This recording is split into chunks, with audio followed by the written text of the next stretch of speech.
정동현입니다. 정동현이 역전을 만듭니다. 2점의 장면을. Winners of the AFC Champions League 2020, Ulsan Hyundai. You're listening to the K-League United podcast, proud partner of Football Nation Radio. Hello, 안녕하세요. Ryan Walters in the Kim Do-hoon bunker, as it shall always and sometimes never be known. I am joined this week by the gentleman that we used to call the usual crew. It's been a long time since we've been together. It's Matthew Binns. Hello. And Pete Hampshire. Hello, gentlemen. And gents, today, not necessarily the day today, but we're kind of celebrating our 3-year anniversary of the podcast. It's been just over 3 years since we started, since we shifted from Matt, Paul, and I definitely not being in my living room doing live shows on Facebook to doing a podcast. Congratulations. Yeah, well, yeah, it was a podcast about the K-League 2, I believe, the state of things. Oh. Whatever week it was, I believe Assam and Gunghwa were top at the time, and I believe Seoul Elan were probably down at the bottom. We're just starting with that. That wasn't a dig, that was just the state of things. But yeah, that's there somewhere still online, and all the pauses that we still can't get out 3 years later, just that are there. The heady days of 2018 and what it was, yeah. I believe there's some interesting post-match videos still in the archives as well. I do need to have a clean sweep for some of them, yeah. There's no need to look at those, folks. Speaking of looking for things, Matthew, I believe you took a leaf out of Paul's book, and I think we're going to be doing a documentary series based on what you two are up to called Looking for Lars. Yeah, I went to Yangyang recently. For those that don't know, Yangyang is... It's a small city. I wouldn't say city, to be honest, but won't get into detail. But it's on the east coast. Quite nice. Nice beach and things, nice and spacious, open air, away from people, which is what you want.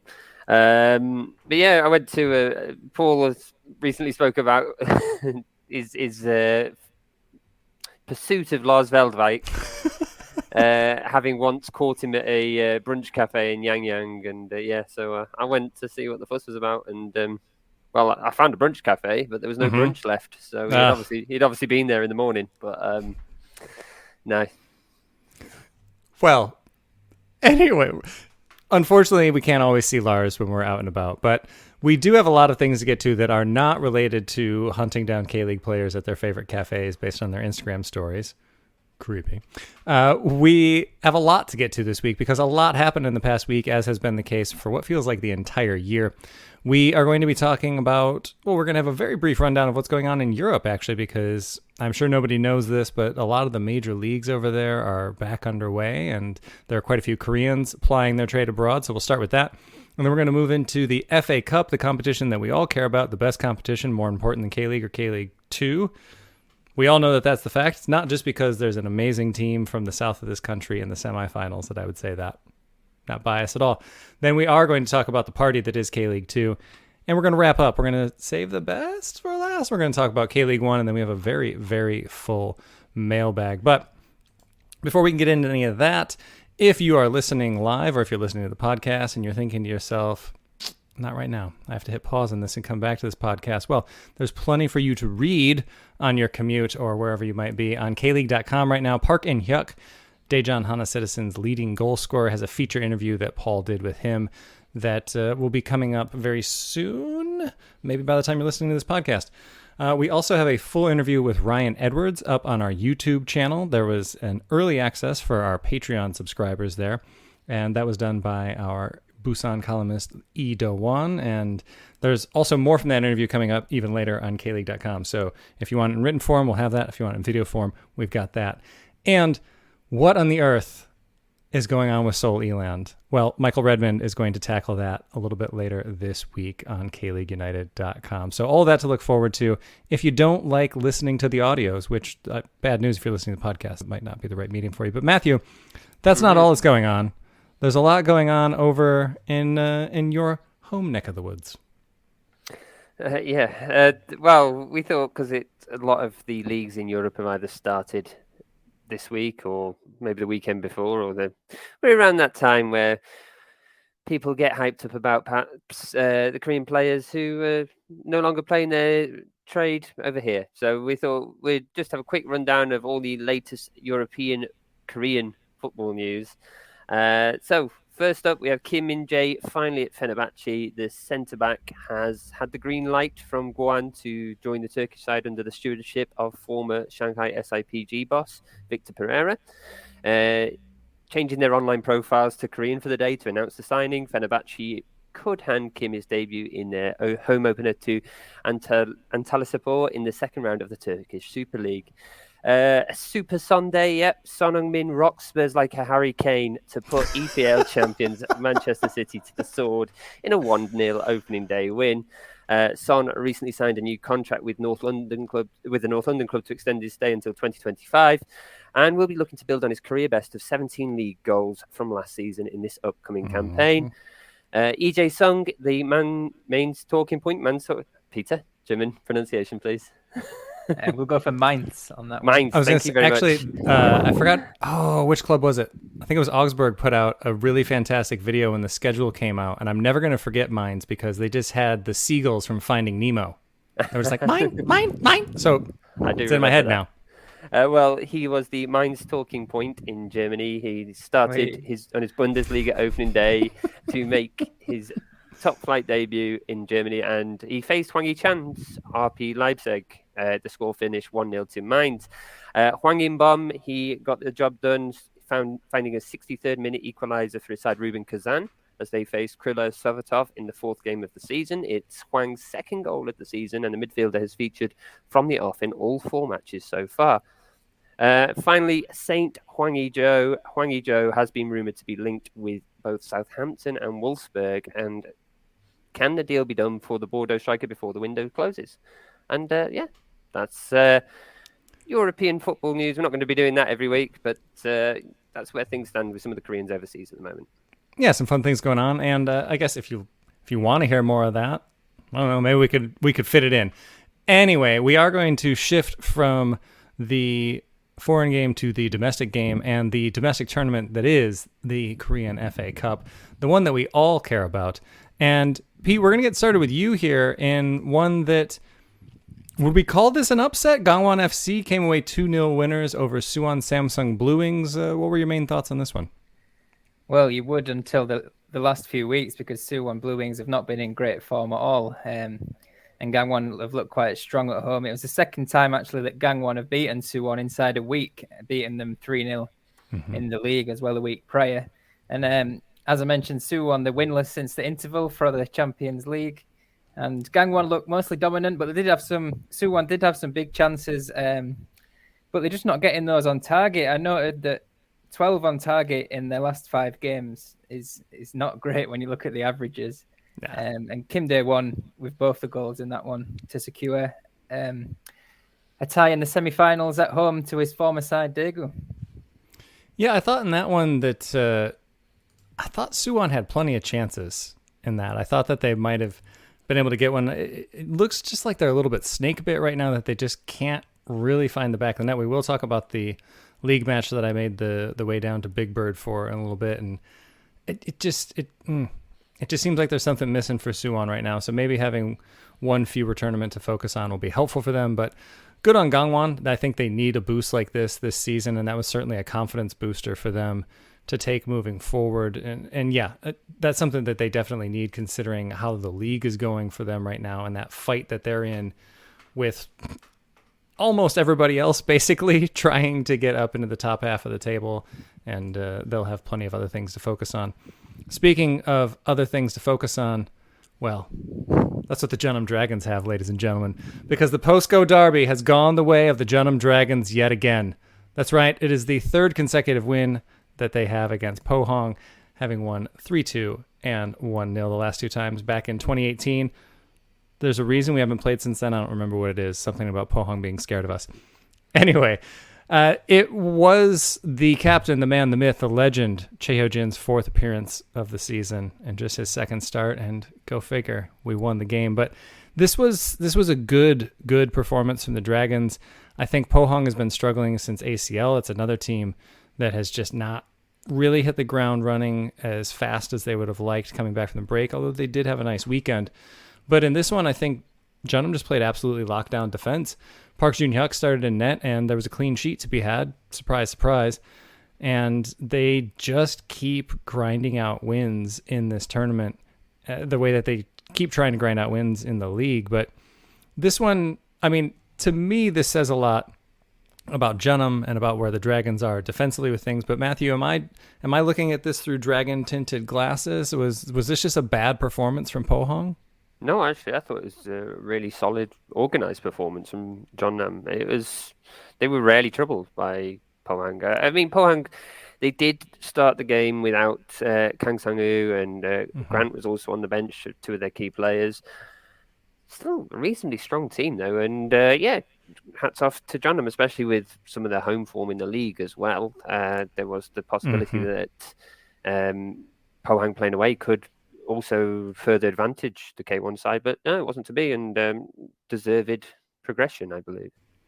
And the last lower division team remaining of the four that are left. So, well, spoiler alert for what we got coming up there, but nice to have a K-League 2 team represented. I don't know how things are going to go for them considering who they have in the next round, but we'll talk about that in a second. And Matthew, we'll stick with you here as we move on to what I think was probably the best match of the night, the best match of the quarterfinals, late anyway, right? Because that was Daegu FC coming away 2-1 winners over Gimcheon Sangmu. Yeah, that's right. Last season's 5th versus 4th in the K-League 1. Obviously, Gimcheon Sangmu relegated due to moving location. So it had the K1 versus K2 tag attached to it, but it certainly wasn't that, given the display that was on show. I think... Daegu took it very seriously, a 3-4-3 with full-strength squad. Gimcheon also had quite a full squad. They both want to clearly do well in this competition. Gimcheon, they look very much like a K1 side still with some really good passing movement. Daegu weren't bad either, though, it should be said. I mean, they were eventual winners. But yeah, I was really impressed with the way Gimcheon moved the ball around, and perhaps been missing them a little bit in K1 this season. Right. Anyway, the goal, it came late. It came very late in the end. At 83rd minute, Oh Hyung-yu broke the deadlock. He held off Hong Jong-un, turned into space and shot from outside of the box. It was a low strike that went straight into the bottom corner. So it looked like could have another lowest league side into the semi-finals, but it wasn't to be. Kim Dong-min from Sangju, he fouled Daegu substitute Jang Sung-won as Jang drove into the box. Sasina stepped up and does what he does, and he converted it coolly, calmly, and looks like we were going to have extra time on our hands. Peter and I were at the at Jeonbuk versus Gwangju, which we will be talking about later. But we were hoping we might get to catch a little bit of extra time, a little bit of penalties, if we could get back for it. But no, it wasn't to be. Goal in injury time. It was a quick breakaway from Daegu. Tsubasa fed it into Sasina in the box, who laid it off to Kim Jin-hyuk to convert. That means Daegu are into the semi-finals for the first time since winning it in 2018, and with Ulsan on the other side of the draw, we could be seeing a repeat of that final. Well, we'll see. There's some tough challenges along the way there that we'll talk about. And speaking of Ulsan Hyundai, that's a perfect segue to talk about their 2-0 victory over the giant killers that are Yangju Citizen. I don't know if Ulsan kind of took their foot off the gas a little bit. It didn't really look that way, though. Yangju, I mean, they eliminated Jeonbuk, and then their reward for that was to go and face Ulsan. And they looked pretty good in this one. Yoon Luck managed to get his first goal for Ulsan in this. Excuse me.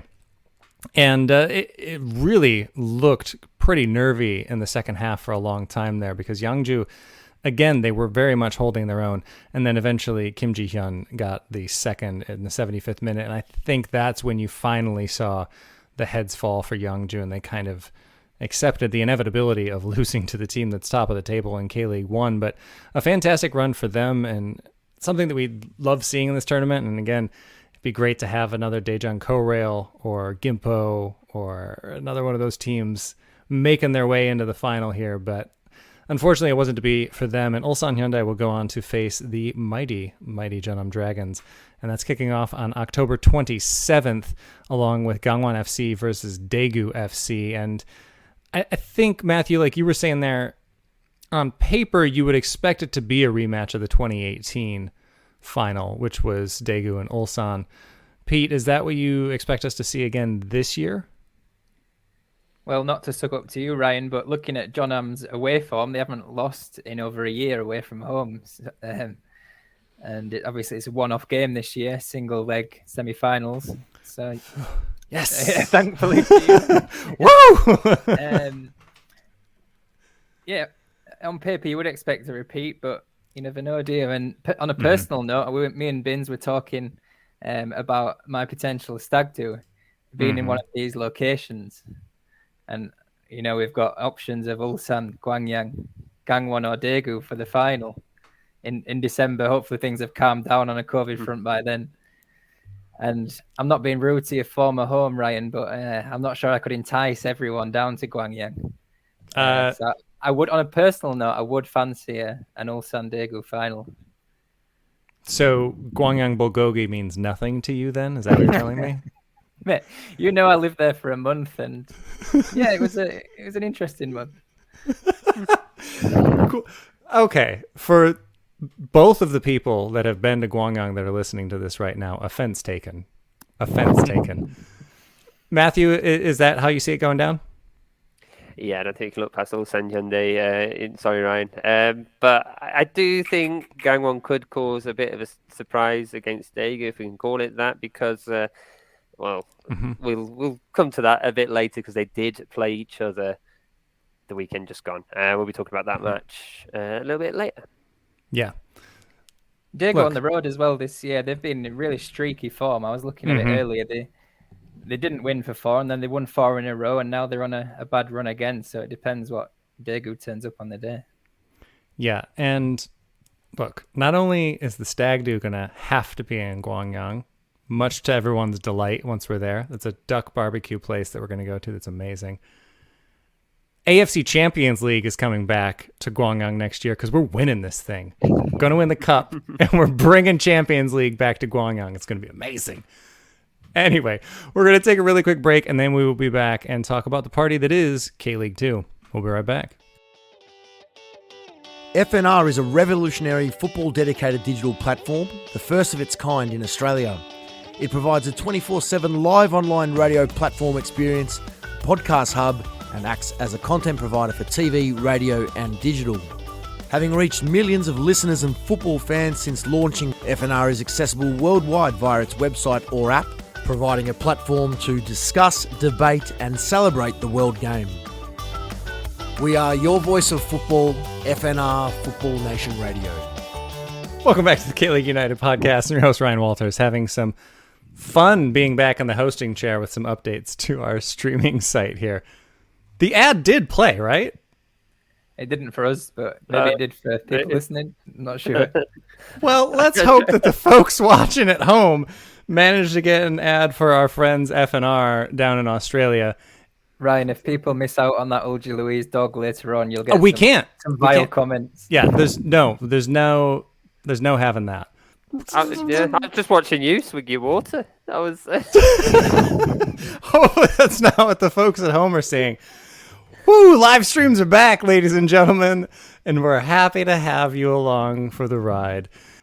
Let's talk about the Jeonnam Dragons again, because we're going to start there. They lost. That's where we're starting in K-League 2. Unfortunately, the curse for first has struck the Dragons repeatedly, because ever since they got up to the top of the table, it's just been a rough go after a rough go for them. And they fell 2-1 to FC Anyang, a team that also has been extremely streaky this year, managing to stay near the top as they have. But Baek Dong-gyu and Jonathan Moya got on the board first before Lee Jung-ho converted a penalty in the second half. Moya's goal, though, my goodness. If you haven't seen the highlights of this, look, good on him. Because the last time I was in Anyang for a match, he did the exact same thing and somehow missed the entire goal frame with the header. And I felt really bad from that day. And he also hit the post later in that match as well. I think it was the Line 4 derby. Anyway, this one, no such mistake. Just pressures the goalkeeper with nothing else on. All he's got to do is just kicked the ball out, and instead it goes to Moya, and that ends up being the match winner, which it's a little bit of a bitter pill to swallow there, just because that's not a mistake that we're used to seeing Jeonnam make this year. Kim Da-sol got the start. Not that I'm trying to throw him under the bus, but I am kind of trying to throw him under the bus. Park Jun-hyuk doesn't do that. Just saying. It's a tough one for the Dragons to take, especially as you were talking about earlier, Pete. Their away form has been amazing, but their home form has not been. And that continues again. And now the Dragons are further down the table than they have been. They're not out of reach by any stretch of the imagination, but they are on 39 points with Gimcheon at 44. And it's gone from that, we might win the league kind of thought to, playoffs. Okay. And hopefully we can hang on to the playoffs. So it's, Yeah, the defending for that first Anyang goal was really worrying as well. Everyone was just static in the box, and Baek Dong-gyu just walked in, really. I think everybody might have been patting themselves on the back a little bit too much for beating Pohang midweek and thought, we're staying at home. Everything is going to be fine. And it wasn't fine. And on the note of things not being fine, the other Saturday match that night saw Seoul Eland fall at home 2-1 to Bucheon FC 1995. Matthew, what happened? Well, Seoul Eland happened again. They are on a bit of a downward spiral at the moment. In fact, I saw before coming on here that our very own Michael Redmond, he had tweeted something he'd seen in Spo TV News earlier, which was about how much money Seoul Eland have spent. And they've spent well over the budget, well over their operating budgets for this season, trying to meet all the managers' requests. And they're still not doing it. It isn't clicking into gear. Now, Ante Hyun for Bucheon, he got Bucheon into the lead, but Seoul were also then reduced to 10 men in the 44th minute with Kim Hyun-hun. He kind of like backed into the player and got a second booking and sent off. So no real complaints from him as well with his red card. It looked like he was fairly accepting of it. And then Seoul Eland seemed to play better actually with 10 men from what I saw. Kim In-sung, he got the equaliser. It was an assist in from Kim In-jae, lovely low ball across, and Kim In-sung first touch, perfectly timed run. Now 2 goals in 2 games for the former Ulsan man. So at least one signing is working for them at the moment. One other signing that isn't working for them, though, is probably Han E-kwon. He made some misses in this match, and Seoul Eland can feel they probably should have got a second goal here, but in the end it wasn't to be, and it was Krislin who got the winner for Bucheon as a header. Both times the Seoul keeper got his hands to it, but couldn't quite push it away. Seoul keeper as well. I just have to double check his name. I've forgotten, but it was Kim Hyung-kan.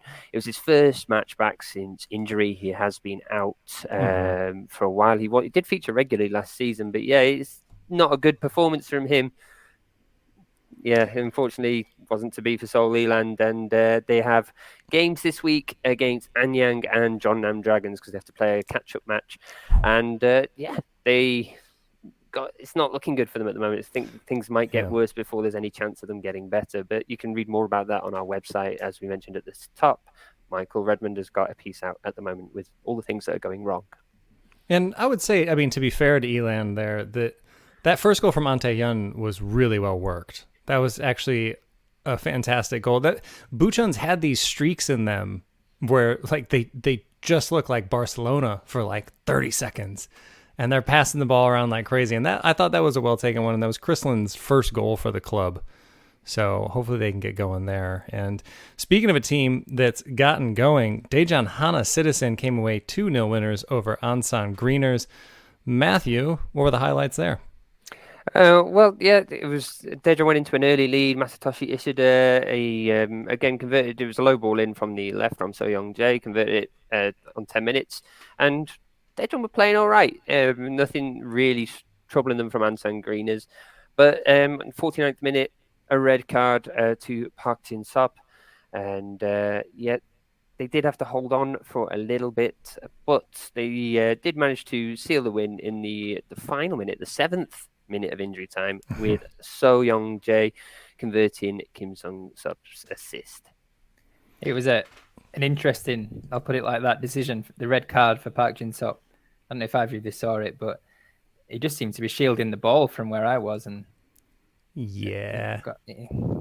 Interesting is how I think I agree that's how we'll put that one, is that it was an interesting call.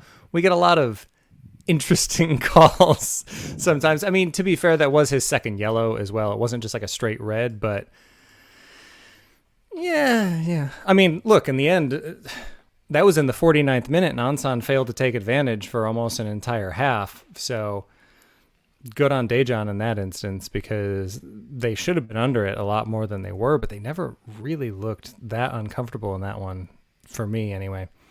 And from one game that a team didn't look uncomfortable to another one that they did a little bit, Gimcheon Sangmu ended up winning 2-1 over Jeonnam Asan, but it took a long time to get going. Jeonnam Asan, they looked all right in this one, but they even had the lead with an own goal in the 65th minute for Gimcheon, but I think that might have been what doomed them, because Gimcheon Sangmu lead the league in points after falling behind with 11 points this year, 3 wins and 2 draws after falling behind, and this was another one where they picked up points there. And they've also used the most players this year. This was another match where we've just seen that roster just rotating this year, and that's been happening again and again. And I think we're starting to see the Kim Tae-won effect with a lot of these players. They're finally starting to gel. They're finally getting back together. And I think we're especially seeing that with Jung Sung-hyun, who is having a career season, 3 goals, which, you know, if you don't know his position, defender, that doesn't sound that great. But I think that the versatility that he's showing and the way that he's playing right now, we're starting to see the Gimcheon Sangmu and the way that they're playing what we expected all year, what we expected when preseason we were saying that they were just going to run away with the league. And right now they're not running away with it, but they're one of the few teams that have gotten up there and managed to stay up there. And they are 3 points ahead of Daejeon Hana Citizen right now. They've each played the same amount of games. FC Anyang is a little bit behind them, but they have a game in hand. So it's the Gimcheon I think we expected. And this is the Gimcheon that we were just talking about. Looked like they might have beat Daegu FC in the FA Cup. So they're in form, and I expect that to stick around for quite a while. And yeah, it'll be interesting. We'll see how it goes. And speaking of teams in form, Pete, Jeonnam FC, they walked away 1-0 winners over their rivals Busan Park. Yeah, if anyone's thinking I might look a bit tired tonight, this is why, because I couldn't sleep after watching this game in Changwon. Which probably says more about my sadness than anything else, that I was thinking about the game in Changwon. But yeah, Gyeongnam were 1-0 winners. Do Dong-hyun made the difference. And yeah, they are on good form as opposed to Busan. Willian was looking good, and under Sol Ki-hyun, Gyeongnam have won their last 3 home games, and they've got a big test coming up next. They travel up to Daejeon away. Sol, he's settled on a centre-back pairing of Bae Sung-jin and Kim Young-chan, which I think has helped them, especially at home, just settle into that pattern of a settled back four. Busan, on the other hand, though, they've won 1 in 7, and our friend Ricardo Perez really need some big team talks from him to make sure he doesn't lose that dressing room down at the Gudok. Yeah, K2 is remaining crazy as ever, and Busan, like you say, they've not looked great. They are 7 points behind Jeonnam for the final playoff spot right now. So, like you say, they're going to have to turn that around sooner than later. It's but that middle pack does remain as tight as ever. Anyang, Jeonnam, Gyeongnam, kind of. But we are starting to see the top 4 separate themselves a little bit in K2, and that's not usually where we are this time of year. So going to be very interesting this weekend to see if any of those teams can make up ground. And as always, we will have previews for that on KLeague.com and KLeagueUnited.com. But for now, we are going to take another quick break with an ad that's totally going to play. And it's all going to work. And it's all going to be great, because live streaming the show is the future. And that's the way we do things. We'll be right back.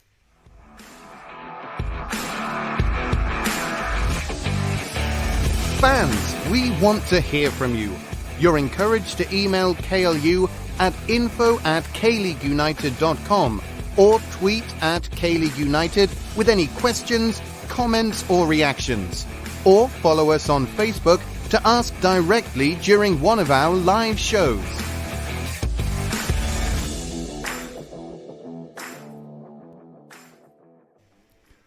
Welcome back to the K-League United podcast. I'm your host, Ryan Walters, seamlessly leading us back into things here. And speaking of leading around, gentlemen, you were left to your own. The two of you were down in Jeonju, you were hanging out down south, and you still found your way to a football museum? Yeah, we went to Gunsan. If anybody's not been there in Jeonbuk, though, it's quite a historic city in not far from Jeonju, about 45 minutes away. And we was taking Peter around. He hadn't seen Gunsan before. I was playing tour guide. We went to. I lived in Gunsan, that's why. And we went to the museum and wandered around, and then suddenly, lo and behold, football exhibit. Well, it was literally like turn the corner. What's this? Is he kicking a ball there? And then oh, we thought it was about like a cyclist because they had translated his nickname, Autobiker, which should be motorbike, but they just put the English underneath it as Auto Bicycle. And so we were like, oh, it's about some cycler. And it wasn't. It was about a player forward called Che Gum-sok. He was one of the.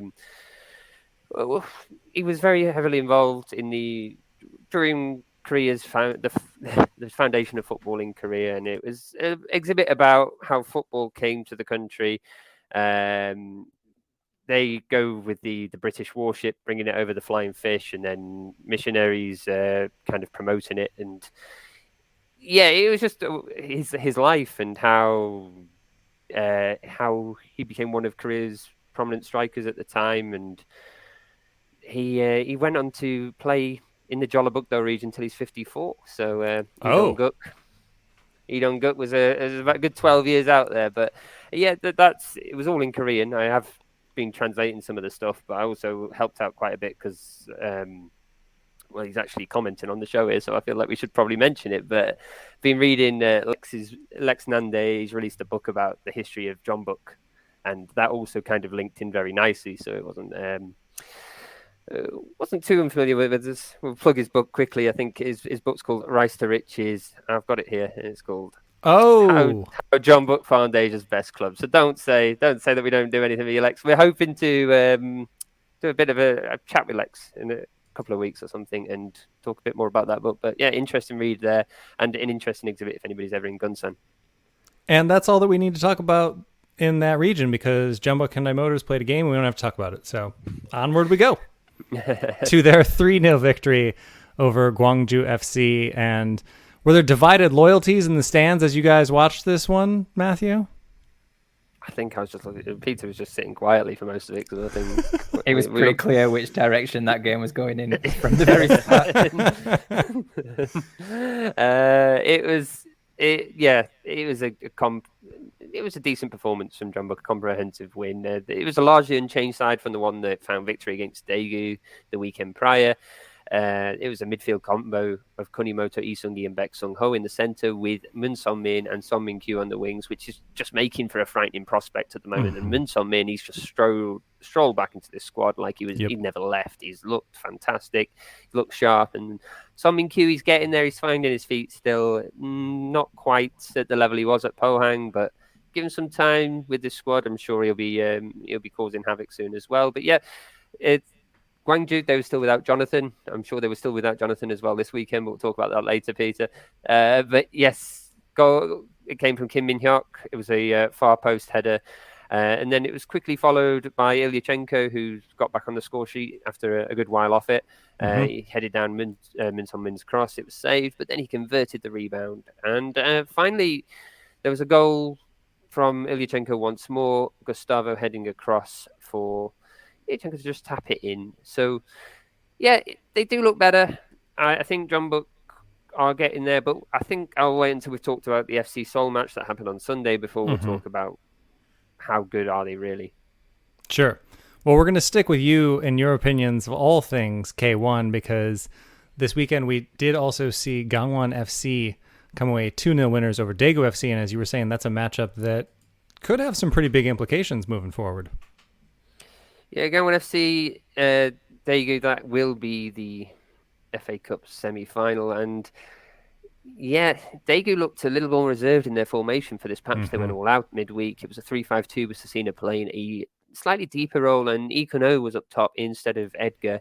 It was a fairly balanced first half and didn't really come to life until the second half, where Rim Chang-woo, he scored on 69th minute, striking a low shot. The goalkeeper should have done better, really. He got his gloves on it, but couldn't push it away. And then Gangwon compounded Daegu's misfortunes. Fluff lines from the defenders. Neither could really work out who was to clear it from the onrushing Cho Jae-won, and it just left the loose ball for Cho to convert from close range. So that's now no wins for Daegu, apart from the FA Cup, since returning from Asian Champions League. It was a draw to Pohang when they first got back, and it's been followed by defeats to Ulsan, Jeonbuk, and now Gangwon. I'm not sure how concerned we should be really about Daegu's form here. I mean, losing to Ulsan and Jeonbuk, teams do that. But losing to Gangwon, you think Daegu should be performing better, especially a team that was vying for the title this season. Yeah. So, yeah, reasons to be concerned for Daegu. For Gangwon, though, reasons to be optimistic. That's their third win in 5. That's if we include the FA Cup. And they could well be turning a corner after a real negative stretch. Just going to say, they should never leave Gangneung. They have to have that sweet ocean breeze in the air in order to play their best football. And with that ocean breeze, slightly further down south, though, Jeju United almost pulled off a massive upset. They were up 2-1 on Ulsan Hyundai, and they almost pulled it off, but then, well, there was the late equalizer. Pete, what was your takeaway from this? And just run us through this one, because this was a really entertaining match. Yeah, Lucas Hinterseer was a tap-in, really, for the opener, where Jeju won't be too happy with the defending on that one. And then on the island, it was Joo-min Kyu, the former Ulsan man. He nearly haunted his old club with a brace, putting them into the lead. And now he's up on 13 goals, level with our friend Lars Veldwijk in the goal-scoring charts at the top. And it looked like, as you say, the 3 points were staying in Sogwipo before Oh Se-hoon with one of the goals of the weekend. A lovely touch on his chest, swivel the defender in the same motion, and then fired it into the bottom corner. Unfortunately, he didn't get much chance to celebrate because it got chalked off almost immediately, and then it got brought back after VAR consultation.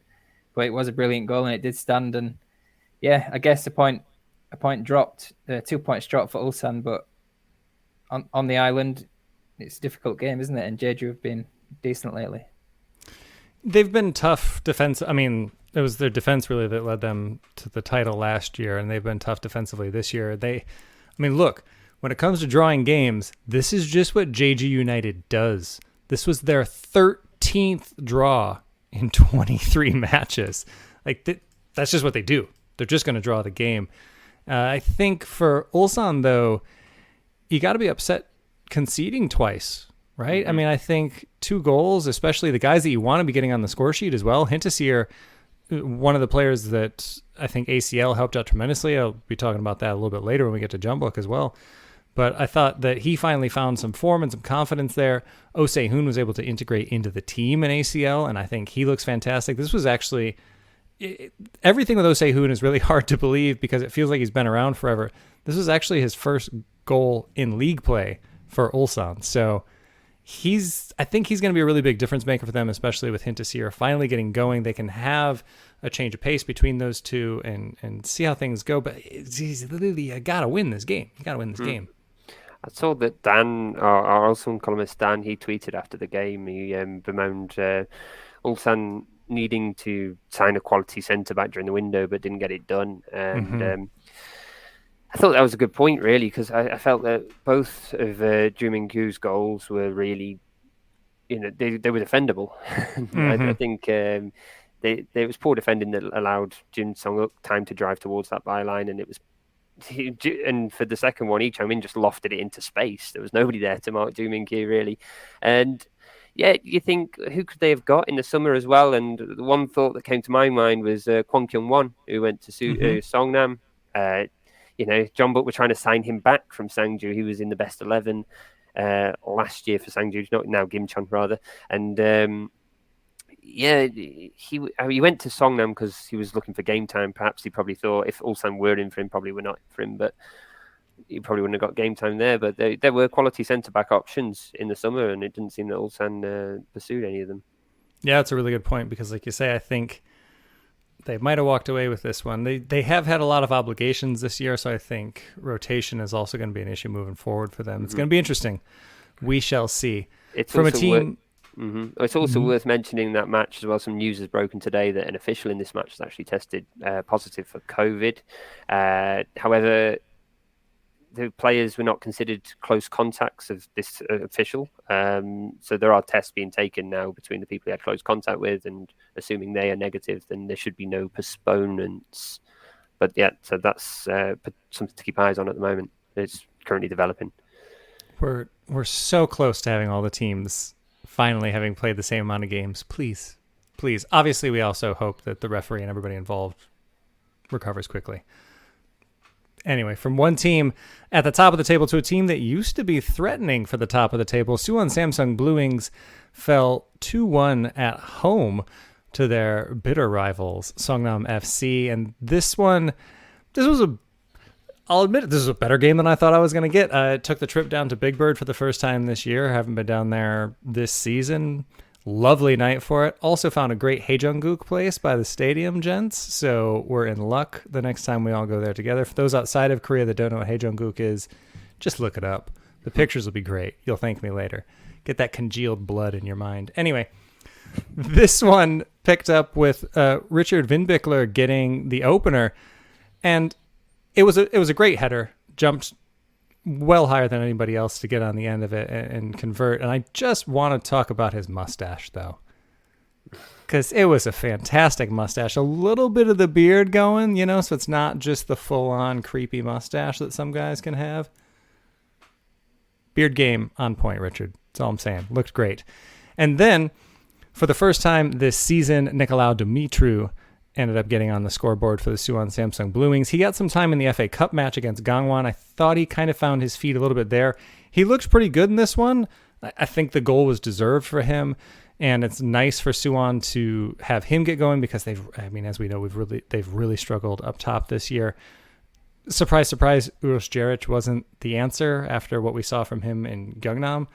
Credit to his agent for getting him back into K-League 1, however, but they haven't really had a lot going on moving forward, and that came back to bite them in this one because it looked like they just wanted to play out that 1-1. And then Fejal Mulic showed up and did what he does. He won the game, and it was the best goal of the game. It was really well taken from just outside of the box, and that was his second match winner. I think it was just inside the box, actually. Anyway, that was his second match winner in a row, and that is also his 10th goal of the season, so a fantastic signing for the Magpies. And they continue to give themselves a little bit of distance from the bottom of the table. Not much, but back-to-back wins is certainly going to help out. They're on 25 points right now with a lot of games to make up, though. Gwangju FC is on 22, having played 2 more games than Songnam. So if they can keep this up, could be good for them. I don't know. When they were in 12th, I thought maybe they're not going to be able to get off of the bottom of the table. But Gwangju to the rescue.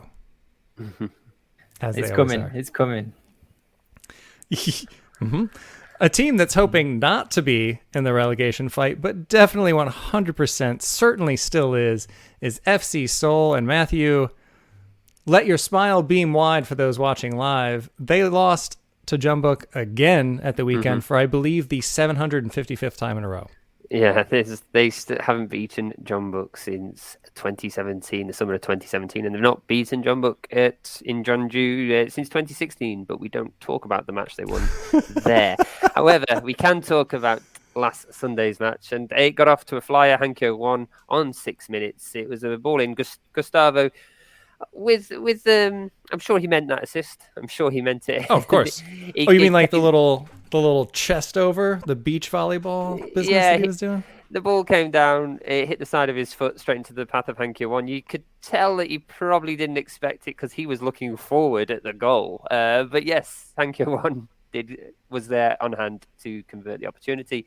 But Gustavo did get on the score sheet though on the 20th minute. It was a header, good header, but even better was the cross in from Lee Hyun. It was a fantastic cross. It's really good to see him playing more as well. And I'm going to get more onto Jeonbuk's team selections in a minute, but he played really well in particular, I thought. Then Seoul were given a lifeline 4 minutes into injury time in the first half. Son Min-kyu conceding a penalty. Na Sang-ho stepping up and converting. Son Bom-kun did get a hand on it, but it was a powerful penalty. Couldn't really push it away. Hangkyo-won did get back on the score sheet, though, 70th minute, converting Min Son-min's saved shot. It was really good passing movement as well in the lead up to the shot. Ilyachenko working nicely with Min Son-min to get the shot away, and then, keeper Yang Han-bin palmed it away straight to the path of Hangkyo-won, who was once again in the right place at the right time. Mm-hmm. Seoul did get a goal back. It was a very cheeky flick-on header from Gabriel Barbosa Avellino that caught Son Bom-kun off guard, and it made for an edgy 10 minutes or so at the end of the game. But really, it was Jeonbuk probably deserved to score even more than 3. There were some really good chances that they had squandered in the first half especially. But yeah, the number of good talking points for Jeonbuk. Chae Young-jun had a match finally that we can talk about. He has been playing well, quiet and consistent for Jeonbuk, but not really going that extra mile to get the headlines like he was doing at Pohang last season. But yeah, he had a really good match. He's been nicknamed the Korean Kante. But he hadn't been in the side for the last 2 wins, but did look good in the side on Sunday. And yeah, speaking of the side, it's kind of just been a bit of a younger side lately. We're finally seeing more of this promise. I think there was this staleness to Jeonbuk, especially at the beginning of the season, and we've just seen him just go through the motions, find the win, keep going on. But with that losing streak with the Champions League, there's been an opportunity to see younger players or players that they've signed and not really given an opportunity to. And now we're getting to see it more. We're getting to see... I thought the wins against Daegu and Gwangju with Kunimoto, Paek Sung-ho and Lee Sung-gi in the middle were really good. I thought Son Min-kyu, Min Son-min, they've got to be the wingers of choice. But then when you think about it, Modo Barrow is to come back from injury, who is obviously a great presence to have. And Hangkyo-won is always there. 2 goals on Sunday, clearly stating his case to be in the side. So there's this sudden hunger in Jeonbuk. And I think they've also been allowed off the leash a lot more. They seem a lot more attacking, a lot more creative going forward. And I do believe Min Son-min has probably been a massive factor in that. He really has just looked good back in that Jeonbuk shirt. On the other side, though, of the match, FC Seoul, they just look worryingly bad. Sure, they had gone 3 unbeaten coming into this match, but they got 2 goals in this game, but Jeonbuk should have had 4 or 5. Seoul were lucky here that this wasn't a bigger embarrassment. And they are just still down at the bottom. I mean, if the season ended tomorrow, they'd be in the promotion relegation playoff, which, as we talk about it, personally prefer those go away anyway. But they are also they're ridiculously close to just getting their way out of this. They're 7 points off of the top half right now, with quite a few games to make up. They've only played 22 games, and the most played right now is 24 for a couple of clubs. So they could get out of this, but it's... Gabriel Barbosa did get a goal in this, like you say, and maybe he's the answer up top. Maybe Ji Dong-won is. I don't know for FC Seoul. We'll see how it goes for them. It's going to be interesting. A team that we talked about earlier that was also struggling, that managed to turn things around in a really big way at home. And it's weird thinking about this a couple of weeks ago, a couple of months ago, or even the beginning of the season, but I've got to say that this was an upset with the Pohang Steelers walking away 3-1 victors over Suwon FC. Kang Sang-woo, the defender wearing number 10, the man that we all love, got the scoring started there. And then Yang Dong-hyun equalized right after the half in the 49th minute. And you thought, okay, game on. Suwon's going to go do the thing that they've been doing. And I thought Lars Veldvik was going to make good on a lot of the chances that he got, because in that first half, the service that was provided to him was just fantastic. The chef kiss emoji for those of you listening to the audio version. It was really good, and I think he'll still be kicking himself for not converting one of those chances. And then the man that we haven't seen score in a little while in league play, Im Sang-hyup, showed up and got a good goal in the 66th, and then in the 80th minute, it was a deflected shot that found its way into the back of the net, but I don't think he's going to be complaining about getting a brace that way at all.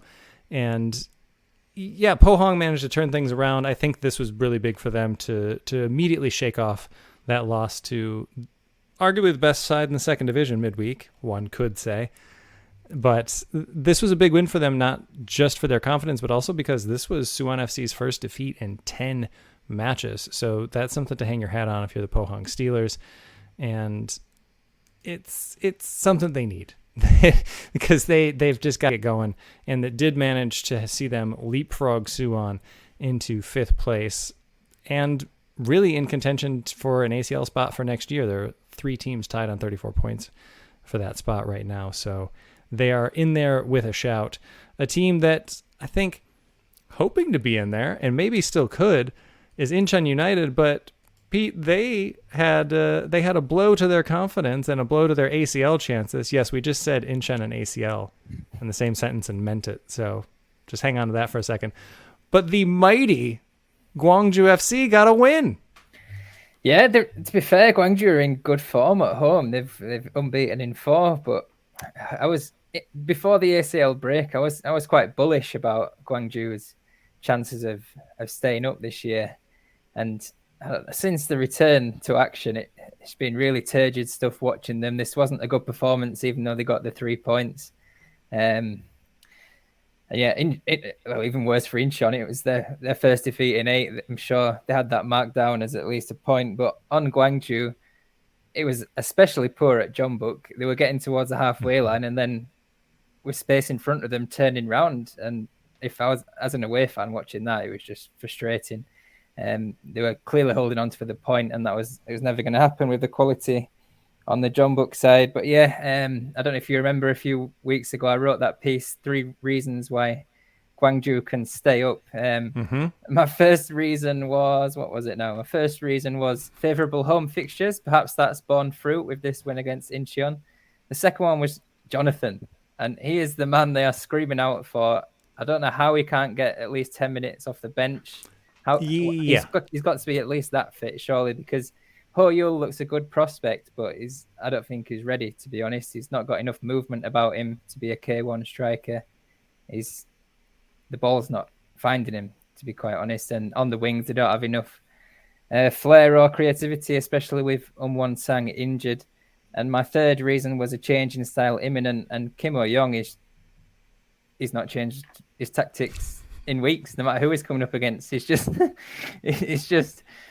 play a bank of 6 at the back and hope for a win. If Rice or Hayes, sorry, in the Korean pronunciation, or Ji-sung can spark something, win a penalty, which they did on the weekend. But to be honest, my hopes for K1 football in Gwangju have gone down sharply in the last few weeks. You hear how sad you've made him, Gwangju? Look what you've done. Pick it up. I have become engaged with a future wife from Gwangju, so I do. Hey. Congrats on that. Also, yeah, we were alluding to that with the stag do earlier, so a very public congratulations, mainly to you, partially to her, mainly to you. She's got to watch Barnsley matches at 4 a.m. I don't think she's too happy. What a future. And speaking of the future, we've got a very full mailbag in the very near future, which might now have some engagement questions for the folks watching live. We'll find out. We'll be right back.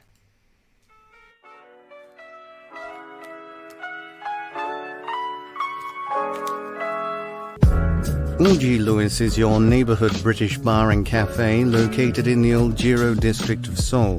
Decorated in old English antiques and furniture for a true homely feel, you can enjoy homemade scones, cakes and afternoon tea during the day, and traditional British favourites like beef stew, English ale, and a fine selection of wines at night. Available for private parties or simply an evening out, Eulji Lewis is sure to become your favorite neighborhood pub. Be sure to mention K-League United at the bar during your visit, and you'll get 10% off your bill.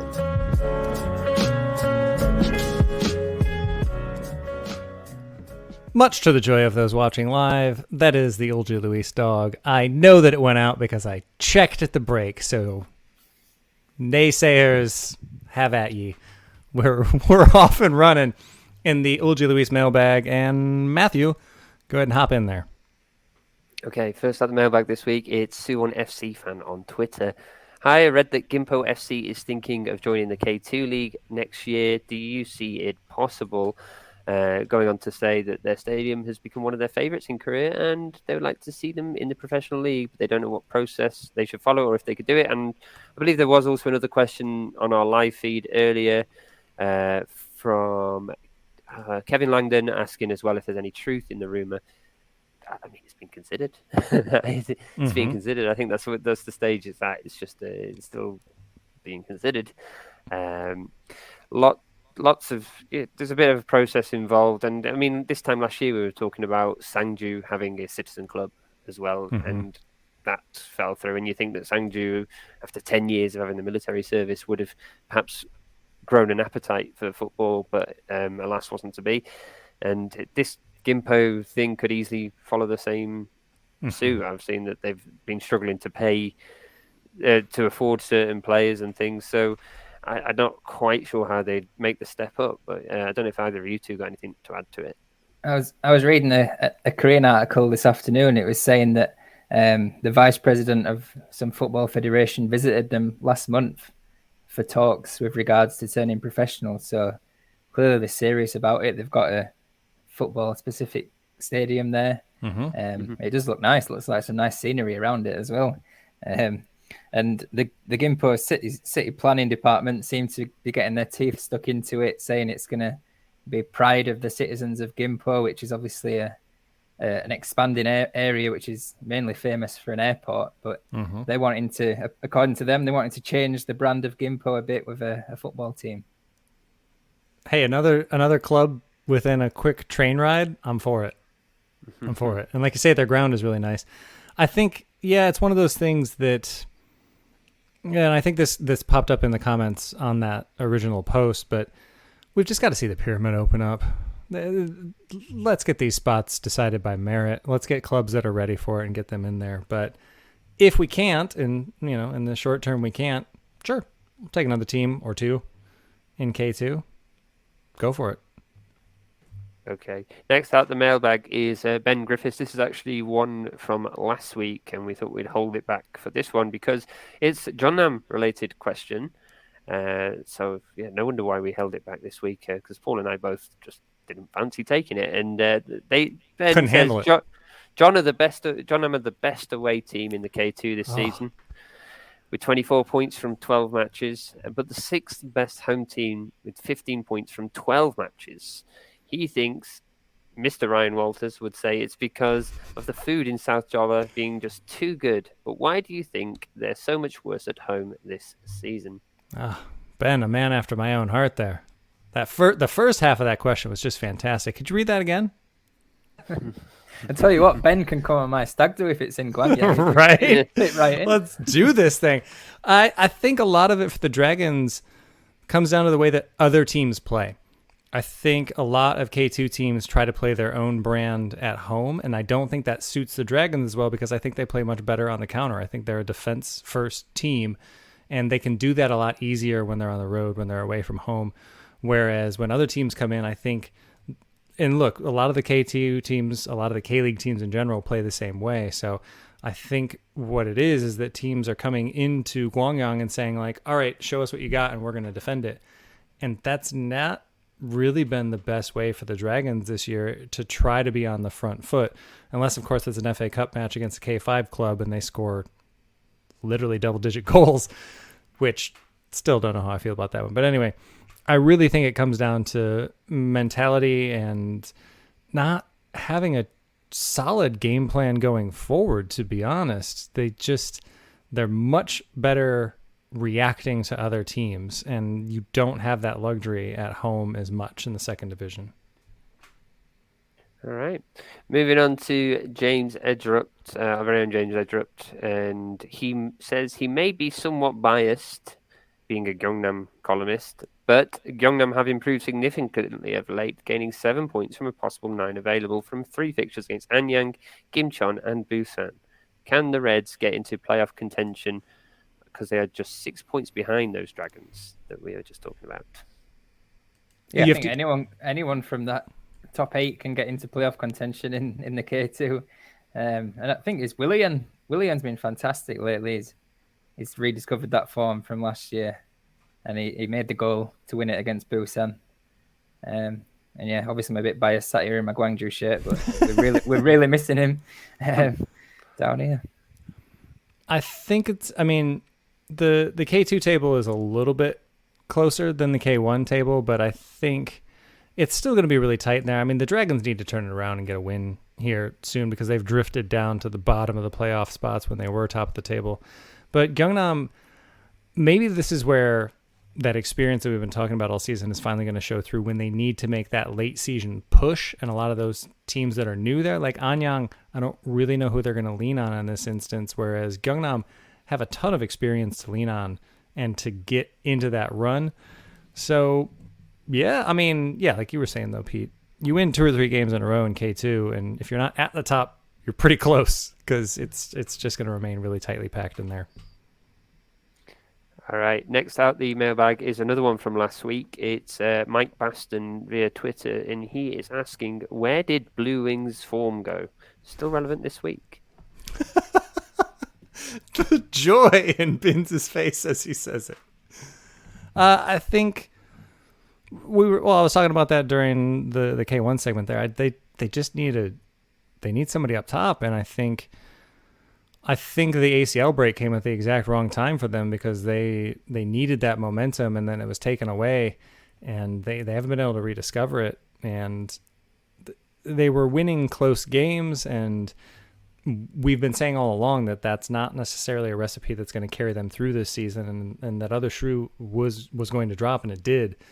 And so for me, if they can't really start threatening the goal, which is the main issue, or keeping clean sheets, then and also that their good form earlier in the season was dependent on their youngsters a lot, like Jun Sang Bin, and you can't expect them to keep that level of performance for the whole season. And yeah, you were right about the ACL. It's interesting that both them and Daegu are the 2 least form K1 sides at the minute. Maybe they just don't have the squad's depth that Jeonbuk and Ulsan have coming back from their ACL. Yeah. But I do think as well, yeah, they've also missed Daniil Henry, but he is back now, obviously. But yeah, they're still losing. I mean, it's also worth mentioning that Ko Sung-bum was massive for them, and losing him to Gimcheon when they did, that's pretty tough. And Kim Min-woo obviously does a fantastic job in the midfield, but I think he was allowed to do a lot more and have a lot more freedom with Ko Sung-bum in the lineup as well. And Kim Min-woo just hasn't been able to replicate that in the same way because he's not the same kind of player. So I think that's been a lot of their struggles as well. Okay, well, the next at the mailbag is on Suwon's opponents from the weekend, and that's the question's from Daegu Songnam, and the question is about Songnam, and he just wants to know, what do we think about Songnam's season so far? For me, I think we'll see. Can they keep this going? The 2 wins is really impressive, and that's mainly been done by Mulich finding a couple of match winners, which is not a recipe that you can rely on time and again. But that's me. Pete, what do you think? I think they will finish 11th, but they have that X factor with Mulich to keep themselves up, I think. Okay. I think if Songnam aren't in 12th, then they're doing all right. High standards. I will have my prediction met one year, and it will be Songnam going there. No, they've got some good players in. But yeah. Ross Davis on Twitter coming in with, what's with the lack of manager sackings? He wants his pound of flesh. Going full Merchant of Venice here. I like it. I think it's just lack of options for if clubs decided to I mean, we've said it a few times on this podcast. If club did decide for a change, then they're looking at the list of managers available, and Che Kang-hee, Hwan Sung-on, Che Yong-soo, Im Seng. I mean, a mix of managers there. Some you expect to do a good job, like Che Kang-hee. You'd think he could go anywhere in the league and do well, but others, I know they're being touted for the Olympic manager's job. We just got some Come on, man. reactions on Twitter. I think that's the main reason why, because it'd be a gamble to change it this late in the season, going into the key phase. You might as well just stick to your guns. Hwang Sun-hong can't get hired by a K-League club, and we're talking about potentially putting him in charge of Korea's youth development. Paul Neat has sent me on a wild goose chase by telling me that he's heard that Hwang Sung-on has been on drone football. I don't know whether that's got any. Please write in with your mails, and we'll talk about that next week, because I've gone down a rabbit hole with this. I'm like, and then the next week is in charge of Lee Kang-in. Yes, great. That's what could go wrong? What could go wrong? You could hand that man a championship-winning side, and he couldn't almost get them relegated within 2 years and destroy their club to the point that they still haven't recovered. There's no way he would do that to one of the biggest teams in K-League. He's all right if he gets the right half of the season, Hwang Sung-hon, isn't he? He's all right if he comes in halfway. Somebody's done all the hard work for him. He'll come and win the league and get manager of the year. But then he's not very good if he goes wrong halfway through a season. He's first one out the door and leaves it to the caretakers to clean up. So yeah, as long as those Olympics fall in the latter half of the year, he'll be all right. If there was one manager who you were surprised was still in the job, then it's got to be Park Jin-sop at FC Seoul, right? Mm-hmm. I don't know how they weren't immediately on the phone to Che Kang-hee.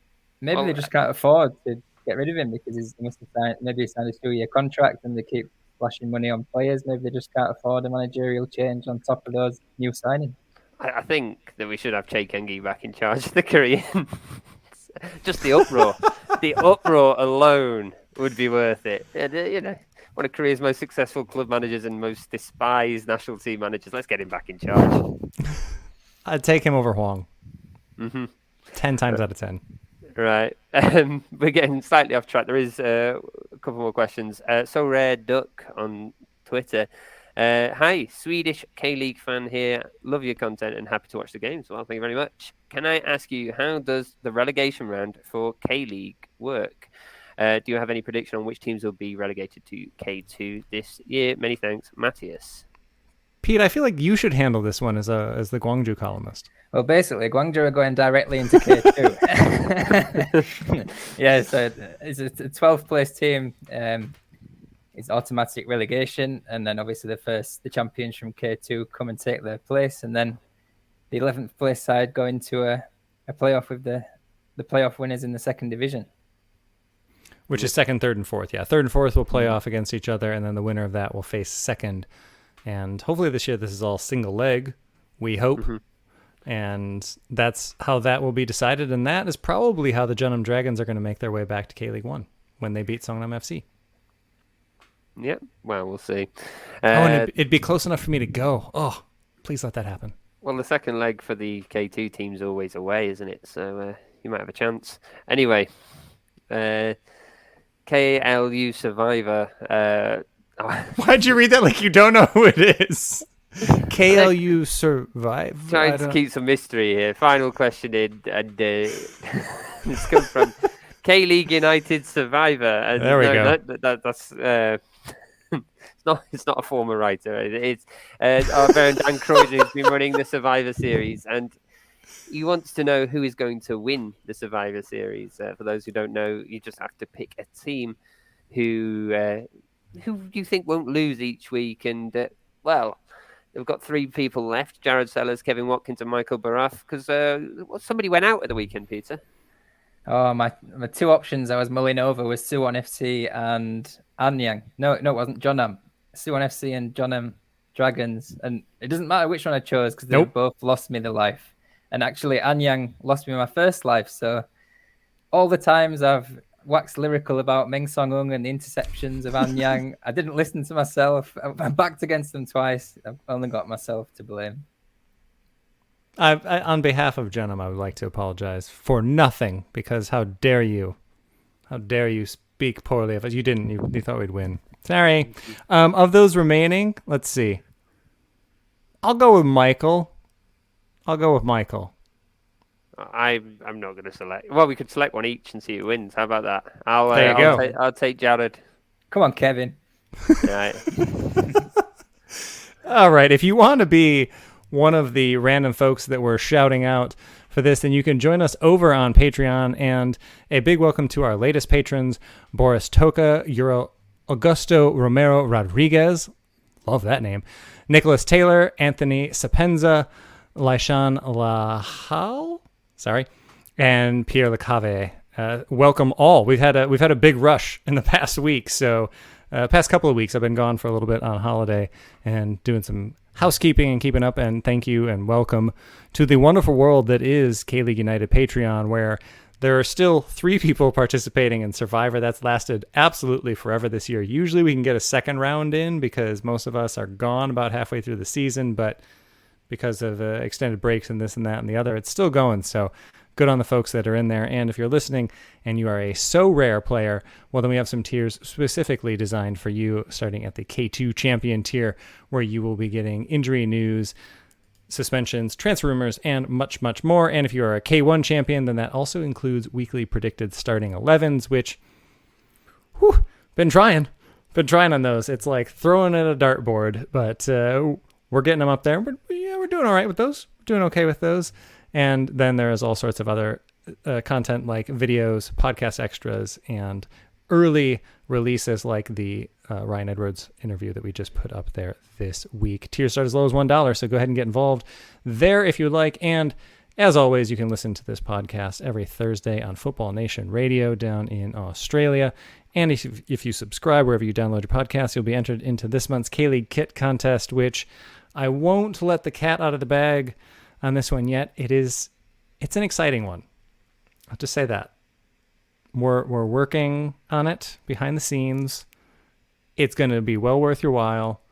I think you guys are going to like it. So all you need to do to enter that contest is just leave us a podcast review. But in the meantime, go ahead and get yourself out there and enjoy the lovely weather here in Korea, if that's what you're doing. And if you're elsewhere, well, then, have a good week. But for Pete Hampshire and Matthew Binns, I'm Ryan Walters. Thanks so much for watching.